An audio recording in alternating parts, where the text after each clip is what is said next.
Hello guys, আমরা আসছি নৌকা তোলার জন্য বেগুনবাড়ি মিল্টনবাড়ি ঘাট। দেখুন আমরা সিস্টেম করছি এই জায়গায় 5টা নিকপ পড়লে 2টা কুড়ি হলো 2 সেট।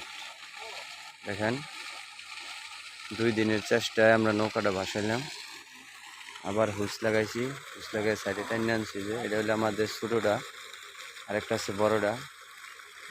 আমরা নৌকা গাড়ি সব কিছু তুলি। এটা হলো নদী।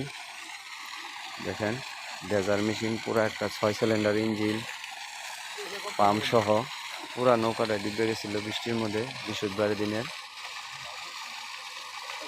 আজকে আমরা বাসাইলাম, এটুকু যথেষ্ট। জোরে এত দূরে কোন লাগতো না। আরে হারা দিন লাগবো না বেটা, অন্য ধরে লিয়ে খারোন একটু বেআই 5 মিনিট খারোন তাহলে এবো।